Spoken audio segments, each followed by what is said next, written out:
Hello, welcome back to another video. My name is Gemma and today we are going to be wrapping up all the books that I read in December. Now, December wasn't great. I'm gonna level with you.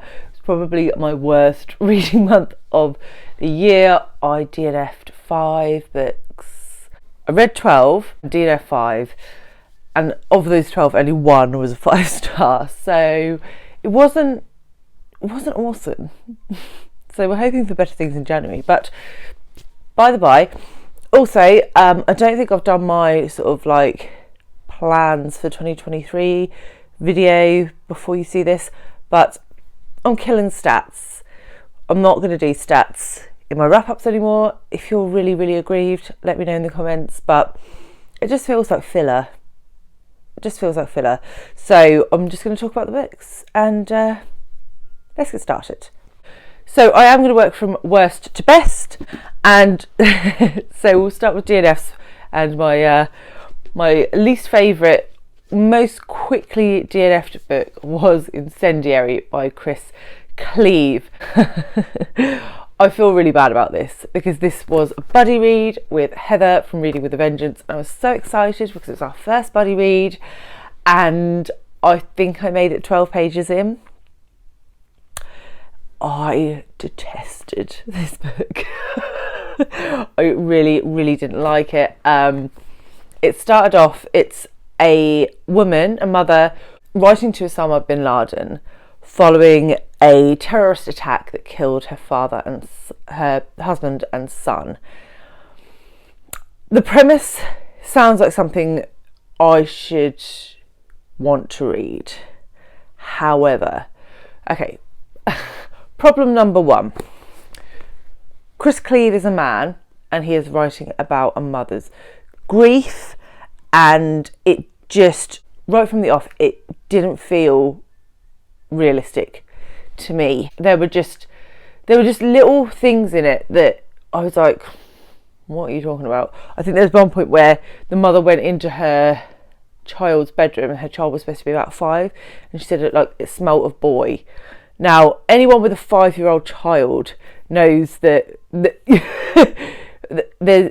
is the smell of child, but there is not the smell of boy. You don't get the smell of boy until they're a lot older. So it was just things like that, and I was like, well, that's just bollocks, isn't it? And there are a lot of shouty caps used, no punctuation really to speak of apart from the shouty caps. And literally like every 2 lines she would drop Osama's name in, like we'd forgotten that she was writing to Osama bin Laden. I think that's not the sort of thing you forget. It's kind of like the hook of the book. You don't need to keep hitting me over the head with it. Like literally I saw the video you made, Osama, where you said blah, blah, blah, blah. And honestly, every single page I'm looking like that, Osama. I'm good like that, Osama. Sometimes things just come to me. Literally, I could open any page and it's on here. I suppose things can never really change its nature, Osama. Honestly, I don't need it. Like 3 times a page to be reminded who this woman is writing to. I'm not a moron. And it aggravated me so much that I got to 12 pages and I sent Heather a voice note and said, look, I just can't read it. I don't think I've ever detested a book as much as this one in my entire life. So yeah, that can go to a charity shop. And sticking with the theme, the next book that I DNF'd was also a buddy read. So all year I've only DNF'd 2 buddy reads up until December, and then I DNF'd both of my buddy reads in December in quite quick succession. And the next one I DNF'd was An Unnecessary Woman by Rabih Alamaddine. So this is about a woman in Beirut. She is an elderly woman and she's sort of reliving her upbringing through the war in Beirut and the Palestinian war. To be fair to Alamaddine, it takes some skill to make a book about a woman's experience in a war zone dull. However, he did achieve that, He achieved it with flying colours. I did make it a bit further into this one. I think I made it to like 80-ish pages, but it was just really boring. And also, the author kept dropping in literary references of all these books from the canon that he had read, of which the only one I had read was Lolita. And it just felt like a check out how well read I am on the part of the author. And it's like, I just don't care. Why are you dropping all these names of books in that people just won't have read? They weren't like, okay, so they were like high literary books with lots of merit. But, you know, the average reader is not going to have read like even half of those, I would say. So apart from the fact that I think the author is partially narcissistic and the story was really dull, I just wasn't invested in this woman. It gave me sort of Burnt Sugar vibes. If you read that, I also DNF'd that book. But just this very depressing atmosphere within the writing. Scott is probably not going to like me for saying that, because I think he did like Burnt Sugar, but he didn't like this.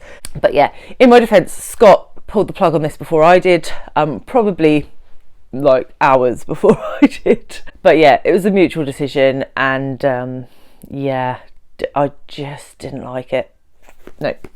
The next one I DNF'd was my fault rather than the book's fault. I picked up Pride by Ibi Zoboi, which is a Pride and Prejudice retelling, contemporary Pride and Prejudice retelling. I didn't realise it was YA, and so I didn't get very far into the audiobook of this. I think I didn't even make an hour, about sort of two girls growing up in America and some rich boys moved across the road, and I think it was going to have sort of like racial implications and talk of gentrification and all of those sorts of topics, which is what I was interested in. But at the heart of it, it was a romance. There was a lot of teenage angst even in that first section, and if you know me, you'll know that's just not my jam. So I killed that off pretty quick as well. The next one was an accidental DNF and that was A Country for Dying by Abdellah, translated by Emma Ramadan, and I was reading this for the World Cup readathon. This was my book for Morocco, and this follows various characters sort of coming to terms with their sexuality.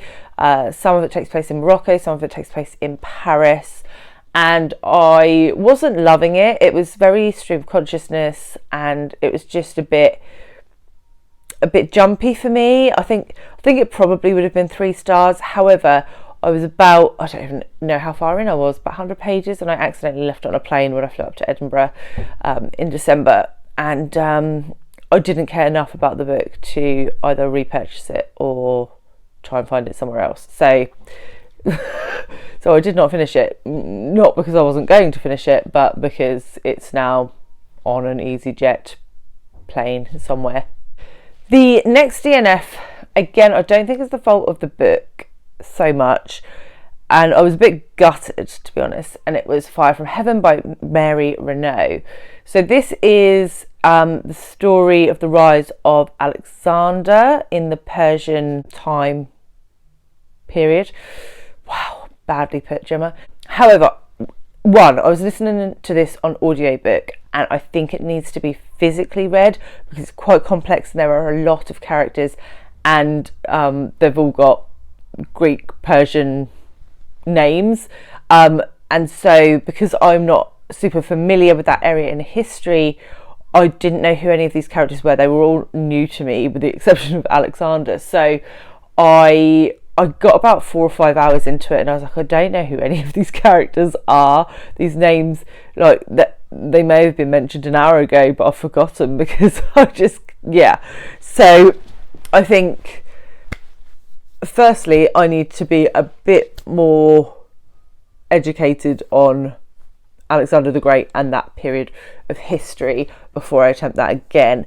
And also, when I do attempt it again, I will attempt it in a physical format, either ebook or physical, because it just was too complex for me to listen to on audio.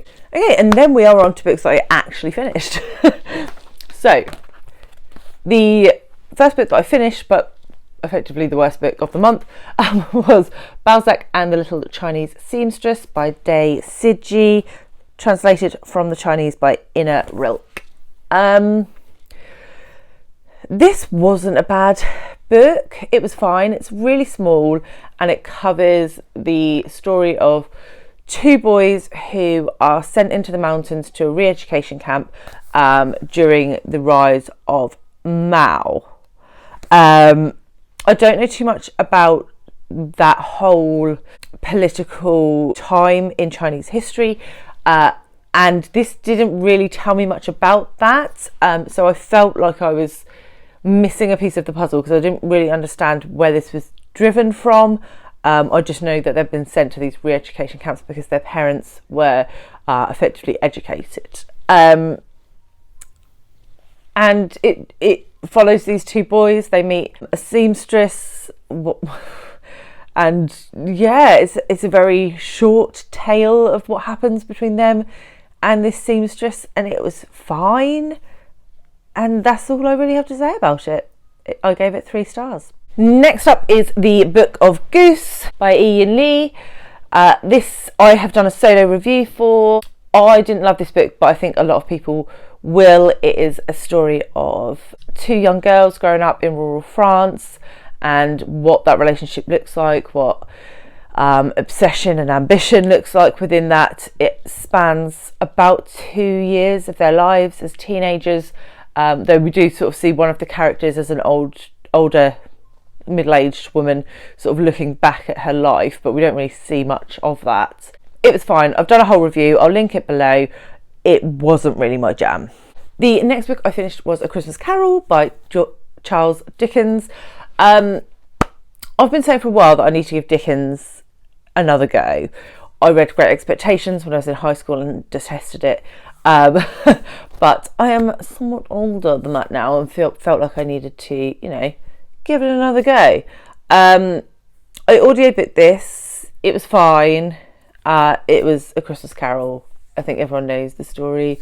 Ghost of, Christmas past and Christmas present and Christmas future and Scrooge.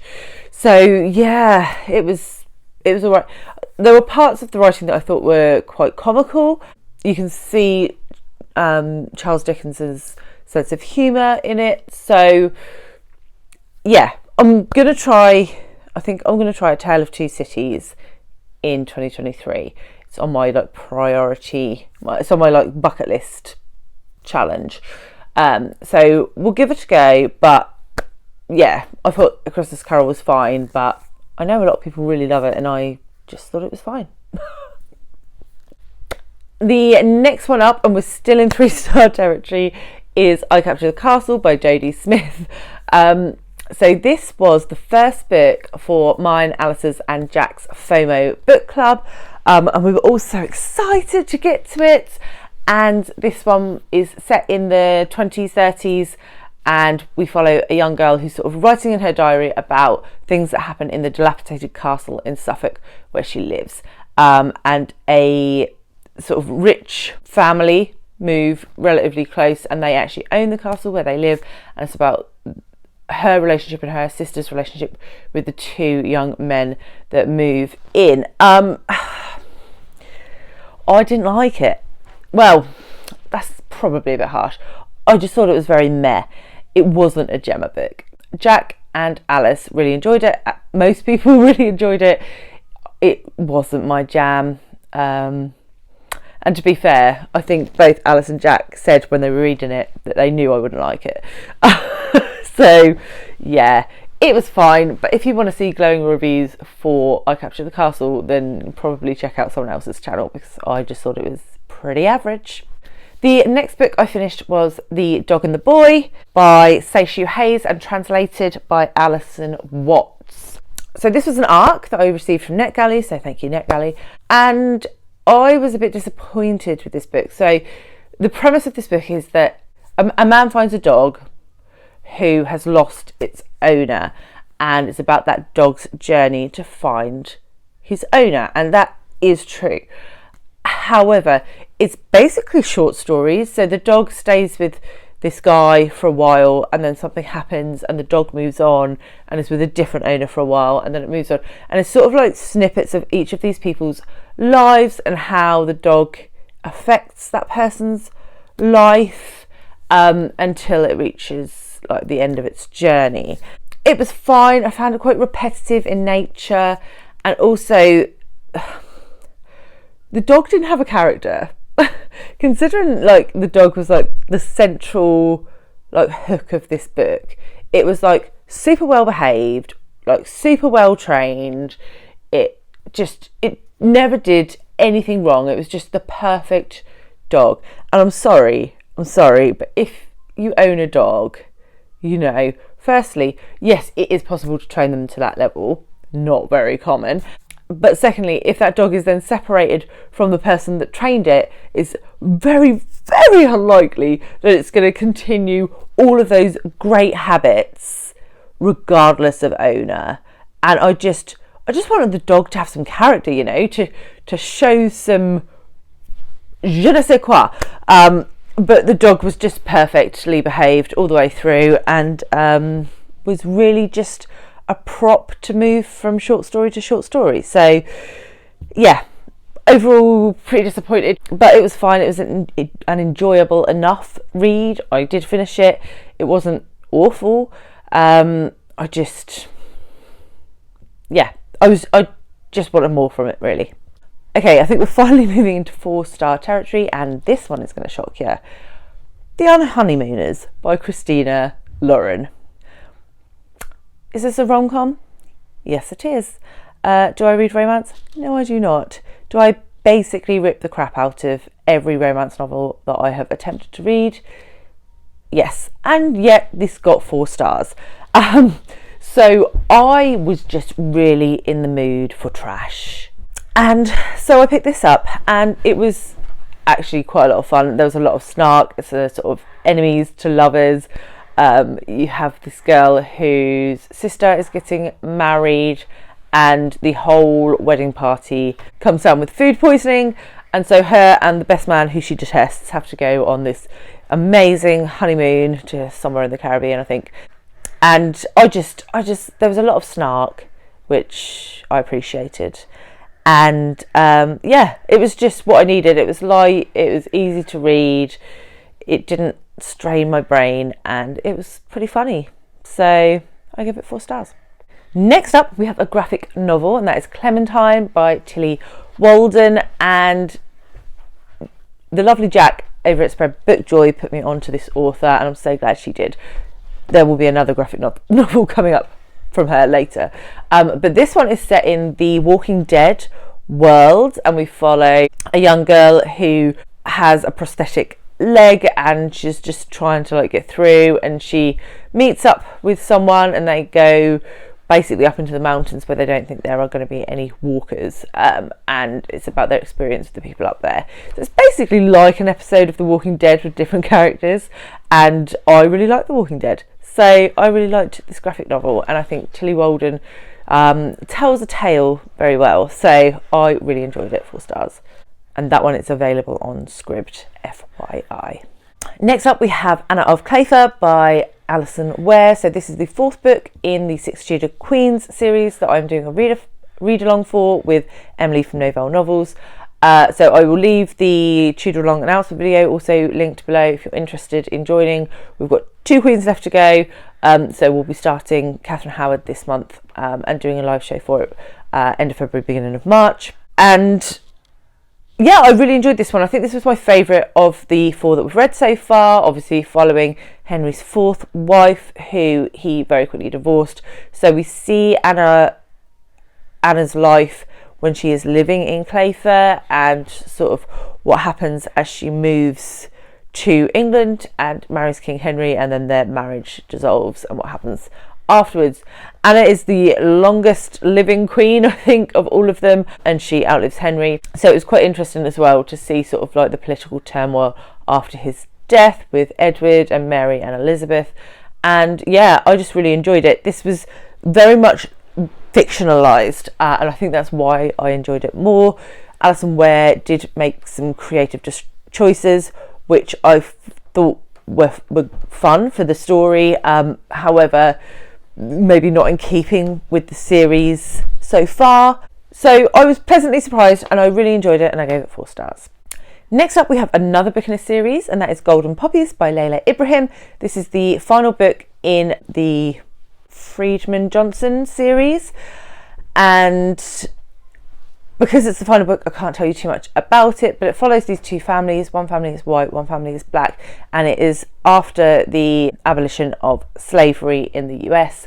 And obviously, being the 3rd book, we've been following these 2 families for a while, and this very much focuses on sort of the children and the grandchildren within those families, and sort of the generational effect of slavery. So I thought it was good. I thought it was a very good end to the series, and I would highly recommend this to anyone who enjoys historical fiction. Laila Ibrihim is a very good writer.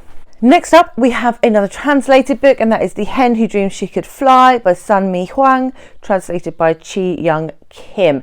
And this was a recommendation from Scott over at Gunpowder Fiction and Plot. He did a video where he recommended genre bending fiction.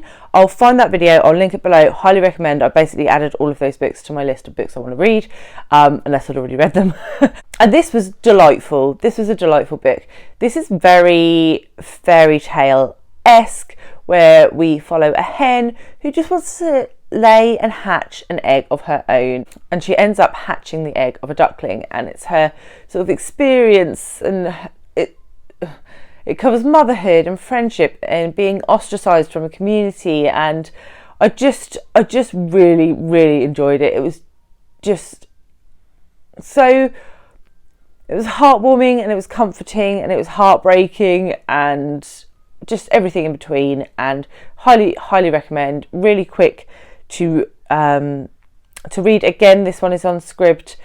I listened to the audio, which was very well narrated, and I would really like to read more of Seon-mi Hwang's work, because yeah, it was really lovely. I would recommend, and it's not very long, so go pick that up.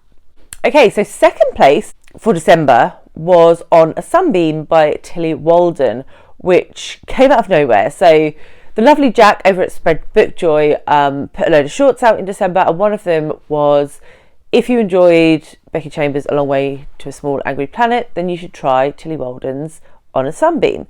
So On a Sunbeam is a graphic novel, and it follows a crew, but predominantly a young girl who joins this crew in space, and it sort of flashes back to her life in school and what they're doing aboard this ship. They're sort of fixing up buildings on planets, and I really loved it, and it's free. I'll leave the link below if you want to check it out. You can access it online, and yeah, I just loved it. It was, again, very heartwarming. I was obviously in the mood for heartwarming in December, not like me, and yeah, I would definitely recommend. Jack was bang on the money. If you liked Becky Chambers, then you should definitely give this one a go. So yeah, I'll link that below, and I will also link Jack's channel. So yes, check that out. And so my number one for the month was Unexpected, and that book is Happening by Annie Ernaux. And because I'm an awful human, I forgot to write down the translator, because this is translated from French, so I will leave that here. And I was so surprised that this came out as my only 5-star of the month, because I read Simple Passion by Annie Ernaux last month, October, November, recently, and I thought it was fine. I gave it 3 stars. But this one I thought was outstanding, and this is non-fiction. Annie Ernaux wrote sort of excerpts, I suppose, from her life, her experiences, and she writes about becoming pregnant in the 60s in France as a teenager, and what she has to do to get an abortion. So, trigger warnings for abortion, but I just found that the way she wrote really highlighted the issue of abortion accessibility in that time, and just the emotions that a teenager would go through to find that they were pregnant and to feel like they didn't have any options and trying to find a way out of this situation that they are in. And yeah, after reading Simple Passion, I couldn't understand why she had won the Nobel laureate. After reading Happening, I completely understand why she has won a Nobel laureate. So yes, if you are interested in picking up some of Annie Ernaux's work, I would really, really recommend that you start with Happening, because I thought it was outstanding. And that is everything. That is all 12 books and 5 DNFs from December. As I said, there were a lot of meh books. There were a lot of books that I didn't really like. So we'll hope for better in January. But what can you do? You win some, you lose some. Let me know what was the best book that you read in December. And I am going to come to you with a Bookie Bank video, though it may be slightly delayed just because I'm running a bit behind on filming, so bear with me. And if you wanted to check out my review for the Book of Goose, I will leave that here, and I will see you all very soon with another one. Bye guys.